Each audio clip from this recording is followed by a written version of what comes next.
ನಮಸ್ಕಾರ. ಇವತ್ತು ಒಂದು ಕತೆ ಹೇಳ್ತಾನೆ ನಿಮಗೆ. ಯಾವುದಂದ್ರೆ ನಮ್ಮ ಹನುಮಂತನ ಬಗ್ಗೆ ಕತೆ ಹೇಳ್ತಾನೆ.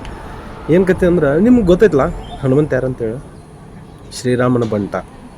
ಅವನು ಪೂಜೆ ಮಾಡಿದವ್ರು ಯಾರು ಅದಾರ ಈ ಭೂಮಿ ಮೇಲೆ? ಎಲ್ಲರಿಗೂ ಗೊತ್ತವ, ಎಲ್ಲರೂ ಪೂಜೆ ಮಾಡ್ತಾರೆ. ಆದ್ರೆ ನಮ್ಮ ಭಾರತದ ಒಂದು ಪ್ರಾಂತ್ಯ ಐತಿ. ಆ ಪ್ರಾಂತ್ಯದವ್ರ ಹನುಮಂತನ ಯಾಕೆ ಪೂಜೆ ಮಾಡೋದಿಲ್ಲ, ಅವನು ಕಂಡ್ರೆ ಯಾಕೆ ಆಗೋದಿಲ್ಲ ಅಂತಿವತ್ತು ಅದ್ರ ಬಗ್ಗೆ ನಿಮಗೆ ಇನ್ಫಾರ್ಮೇಷನ್ ಕೊಡ್ತಾನೆ. ಯಾಕೆ ಹಂಗೆ ಮಾಡ್ತಾರೋ ಅನ್ನೋ ಉತ್ತರಾಖಂಡ್ ಒಳಗೆ, ನಮ್ಮ ಭಾರತದ ಉತ್ತರಾಖಂಡ್ ಒಳಗೆ ದ್ರೋಣಗಿರಿ ಅಂತೇಳಿ ಒಂದು ಪರ್ವತ ಐತಿ. ಆ ದ್ರೋಣಗಿರಿ ಪರ್ವತ ಒಳಗೆ ಅವಾಗ ತ್ರೇತಾಯುಗ ಕಾಲ ನಿಮಗೂ ಗೊತ್ತೈತಿ. ಲಕ್ಷ್ಮಣ ಬಾಣದ ಏಟು ತಿಂದ ಬಿದ್ದಾಗ, ಸಮುದ್ರ ದಂಡಿ ಒಳಗೆ ಬಿದ್ದಾಗ ಅವನು ಬದುಕಸಾಕ ಸಂಜೀವಿನಿ ಎಲ್ಲಿನ ಬೇಕಂತ ಹೇಳ್ತಾರೋ, ಸಂಜೀವಿನಿ ಗಿಡನ ಬೇಕಂತ ಹೇಳ್ತಾನೆ ಶ್ರೀರಾಮ.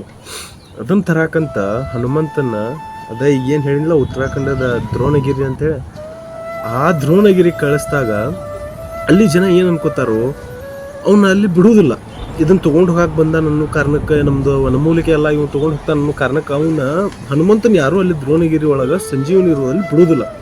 ಸೊ ಅದ್ರ ಸಂಬಂಧ ಏನು ಮಾಡ್ತಾನೆ, ಟೈಮರ್ ಆಗದೈತಿ, ಸ್ವಲ್ಪ ಲಕ್ಷ್ಮಣರ ಸಾಯು ಪರಿಸ್ಥಿತಿ ಒಳಗೆ ನಾನು ಹೆಂಗೆ ಮಾಡೋದು ಅಂತ ಯೋಚನೆ ಮಾಡ್ಕೊಂಡು ಇಂಥ ಒಂದು ಸಾಧು ರೂಪ ಧರಿಸಿ ಒಂದು ಅಜ್ಜಿ ಕಡೆ ಹೋಗಿ, ಇಲ್ಲ ನನಗೆ ಹಿಂಗೊಂದು ಸಂಜೀವಿನಿ ಗಿಡ ಬೇಕಾಗೈತಿ, ಎಲ್ಲಿ ಸಿಗ್ತೈತಿ ಅಂಥೇಳಿ ನಾಟಕ ಮಾಡಿ ಸಾಧು ವೇಷ ಹಾಕಲ್ಲಿ ಹೋಗಿ ನೋಡಿದಂತ.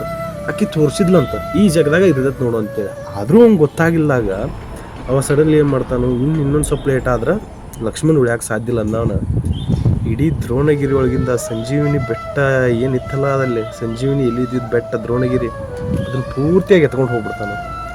ಅವಾಗ ಅಲ್ಲಿದ್ದ ಜನ, ನಮ್ಮದು ಇಲ್ಲಿ ಜೀವನೋಪಾಯಕ್ಕಿದ್ದಿದ್ದ ನಮ್ಮದು ಗಿಡಮೂಲಿಕೆ ವನಮೂಲಿಕೆ ಏನೇನಿತ್ತು ಎಲ್ಲ ಹಾಳು ಮಾಡಿಬಿಟ್ಟ. ಇದನ್ನ ನಮ್ಮ ಜೀವ ಹೆಂಗೆ ನಡೆಸೋದು ಅಂಥೇಳಿ ಅವಂಗೆ ಅಲ್ಲಿ ಶಾಪ ಹಾಕ್ದಂಗೆ ಮಾಡಿಬಿಡ್ತಾರೆ. ಅವತ್ತಿಂದ ಅಲ್ಲಿ ಮಂದಿ ವಾಸಕ್ಕಾಗೋದಿಲ್ಲ, ಎಲ್ಲರೂ ಪೂರ್ವಜರು ಎಲ್ಲರೂ ಹೋಗ್ಬಿಡ್ತಾರೆ. ಸೊ ಅವಾಗಿಂದ ಇವಾಗಿನವರೆಗೂ ಅಲ್ಲಿ ಹನುಮಂತನ ಯಾರೂ ಪೂಜೆ ಮಾಡೋದಿಲ್ಲ. ಗೊತ್ತಿದ್ದೋ ಆಯ್ತು, ಗೊತ್ತಿಲ್ಲ ಆಯ್ತು, ಅಲ್ಲಿ ಹನುಮಂತನ ಪೂಜೆ ಮಾಡದೆ ಇರೋದಂದ್ರೆ ಏಕೈಕ ಸ್ಥಳ ಅಂದ್ರೆ ಅದೊಂದು ಉತ್ತರಾಖಂಡ ದ್ರೋಣಗಿರಿ. ಬೇಕಾದ್ರೆ ಒಂದ್ಸಲ ಗೂಗಲ್ಲಾಗೆಲ್ಲ ಚೆಕ್ ಮಾಡಿ ನೋಡ್ರಿ, ಬೇಕಾದ್ರೆ ನಿಮಗೂ ಗೊತ್ತಾಗ್ತೈತಿ. ಆದ್ರೆ ಅಲ್ಲಿ ಇದನ್ನ ನಡೆಸ್ತಾರೆ, ರಾಮಕಥಾ ಅಂತ ನಡೆಸ್ತಾರಲ್ಲ ವರ್ಷಕ್ಕೊಂದ್ಸಲ.